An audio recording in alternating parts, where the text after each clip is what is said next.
This isn't a story about drama. It's a story about silence, instinct, and a mother who refused to let her son be trapped in a life built on a lie. She didn't scream. She didn't beg. She watched. She listened. And then, at the exact right moment, she brought the truth into the room and let it speak for itself. She said she was pregnant. She said it was my son's. So I invited one extra guest to the baby shower, the man she hoped no one would ever meet. I raised my son alone. I lost my husband when Adam was 7, and from that moment on, it was just the two of us.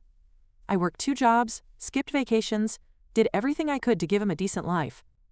He never gave me trouble. He was the kind of kid who helped his classmates without being asked, who brought home stray animals and worried about the neighbors when their lights were off too long. Soft-hearted. Maybe too soft. That's why, when he told me about Sarah, I smiled. But something in my stomach twisted. She was pretty, sweet on the surface, said all the right things. But it felt off. She clung to him fast, too fast. Within a few weeks, she was staying over more than she wasn't. She started moving her stuff into his apartment without asking. He didn't seem to mind. He looked smitten. I kept my thoughts to myself. He was 25. He had to make his own choices. But something about the way she looked at me, the calculated politeness, the way she asked questions just to steer the answer back to herself, made my skin itch. 3 months into their relationship, Adam called me and said we needed to talk. He looked nervous. I sat on the couch and braced myself. Then he told me Sarah was pregnant. I remember everything about that moment. The way his voice cracked, the way he smiled like he was trying to convince himself it was good news. I asked him if he was sure. He nodded, said she took a test and showed him. I asked if he had seen a doctor's note, an ultrasound. He hesitated. Said she was waiting for the first appointment, that she didn't like doctors much, that she wanted to handle it on her terms. I bit my tongue until it bled. Because what could I say? He looked like a kid caught in headlights. And Sarah, well, she started playing the perfect picture. She talked about baby names, baby showers, marriage. Said she'd always wanted a family. Adam looked overwhelmed, but he nodded along. He brought her to dinner. She held his hand like a trophy, kept talking about how mature he was, how responsible. I watched her eyes flick toward me every time she said something that sounded rehearsed. And I kept waiting for something to make sense. But it never did. She never showed a sonogram.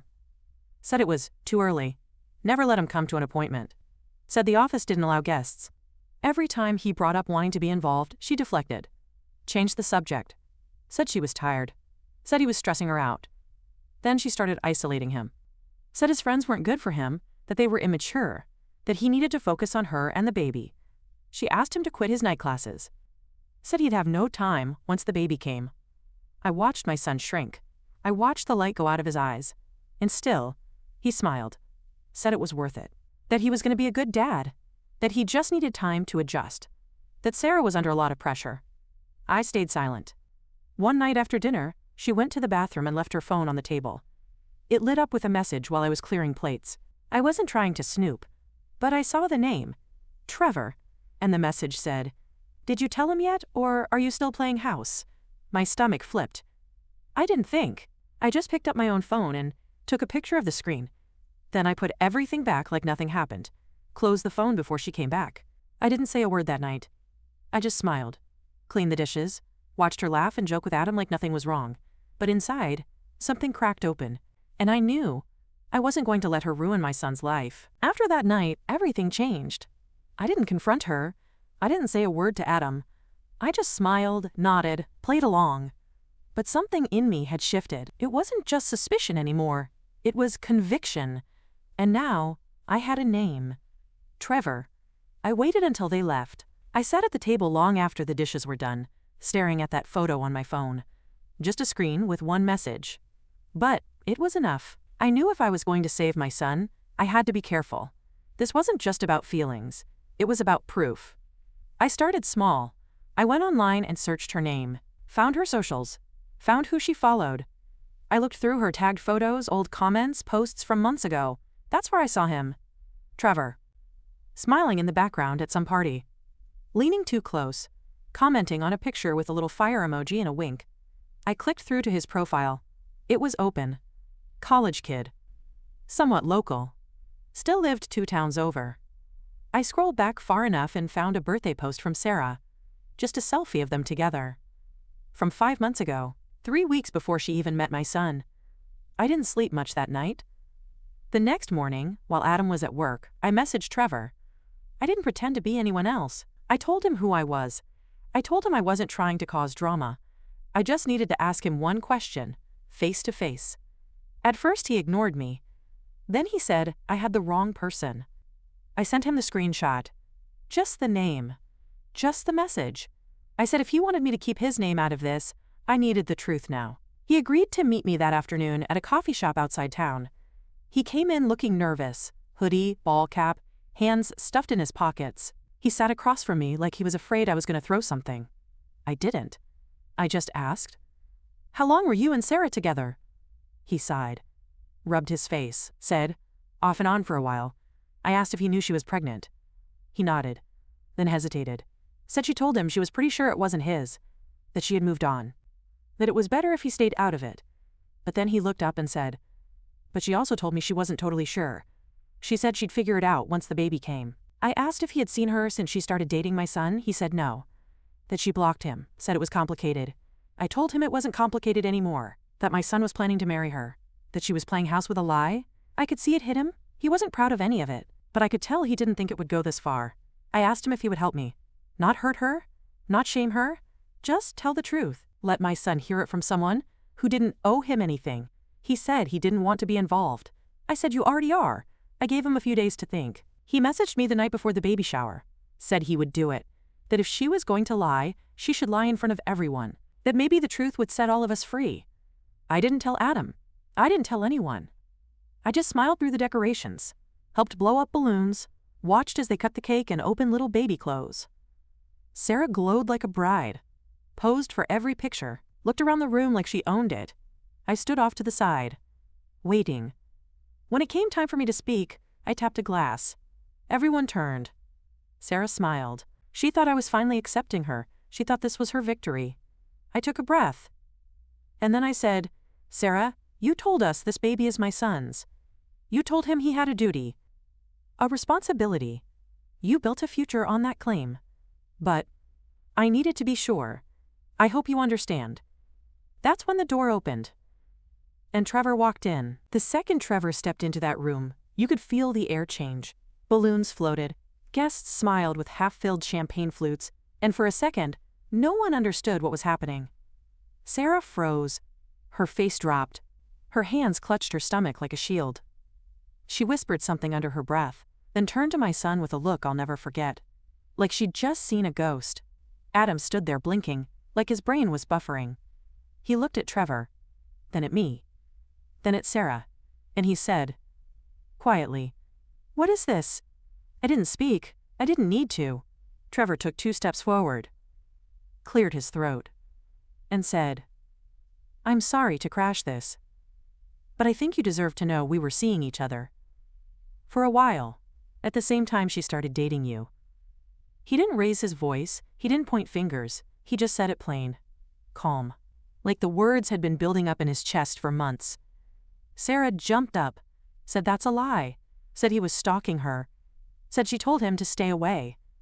But her voice cracked, and no one was buying it. Not anymore.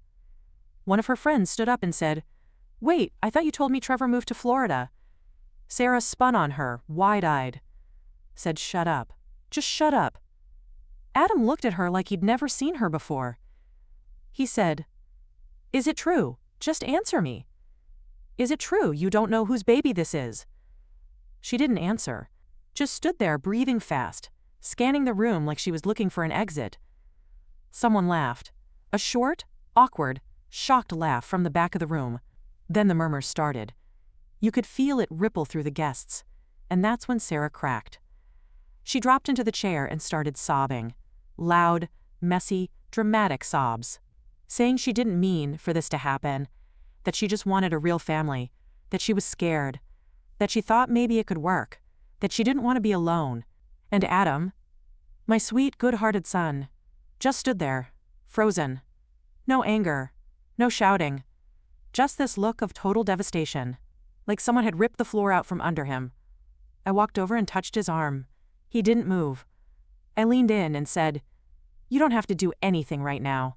You don't have to stay. let's go. He blinked, looked at me, then nodded. We turned and left. No goodbyes, no explanation. We got in the car, and he didn't say a word the whole way home. When we got to my house, he went straight to his old room and closed the door. I didn't follow. I just sat in the kitchen with the lights off, letting the quiet wrap around me. Part of me felt horrible, like I had just detonated a bomb, like I had taken a hammer to his heart. But another part of me, the deeper, sharper part, knew it had to happen, because what she did wasn't love. It was control. It was manipulation. It was a slow, careful trap. And if I hadn't pulled him out, he would have spent years living in a lie. Trevor messaged me that night. Just 2 words. I'm sorry. I didn't reply. He wasn't the villain here. But he wasn't innocent either. The next few days were quiet. Adam didn't want to talk. I didn't push. He slept a lot, barely ate, walked around like a ghost. Then, 3 days later, he sat down at the table and said, "Thank you." I looked up, and he was crying. He said, "I would have married her. I would have built a whole life on a lie." I said, "I know. That's why I had to stop you." After that day, we didn't hear from Sarah for a while. No texts, no calls, just silence. Adam deleted her number, blocked her on everything, packed up the box of baby items she had left at his place, and dropped it off at her apartment without a word. He didn't want closure. He wanted distance. About 2 weeks later, a mutual friend told us she had moved out of town. Said she was staying with family. There were rumors. That she tried to claim the baby was lost. That she told people Adam had abandoned her. But no one believed it anymore. The story had already spread. She didn't know who the father was. She used a pregnancy to trap a man she barely knew. And it blew up in her face. A few months went by. Adam started going to therapy. Quietly, without telling anyone at first. He didn't want to talk about it. But I could see him changing. Slowly. One night, he came home and said he finally understood that it wasn't his fault. That love isn't supposed to feel like guilt. That family isn't something you build out of fear. He said he wished he'd seen it sooner. I told him, everyone wants to believe the best in the people they love. That's not weakness. That's proof he's still good, still human. Then came the DNA test. It was Trevor's, confirmed and signed, no dispute. I found out through the same friend who had first told me about the move. Trevor stepped up, apparently, said he wanted to be involved. Whether that lasts or not, I don't know. That's their road to walk now, not ours. Adam never looked back. He focused on work, got back into his night classes. Started seeing someone new a while later. Quiet girl, kind eyes, completely different energy. He took things slow, still does. No rushing, no pressure, just careful steps. I met her once. She brought over pie and helped me clean up after dinner without being asked. That's all I needed to know. And me? I think about that baby shower sometimes. About the look on Sarah's face when the truth walked in wearing a hoodie. About the silence in the room after the lie shattered. I don't feel proud, not exactly. But I don't feel guilty either. I did what I had to do. I saved my son.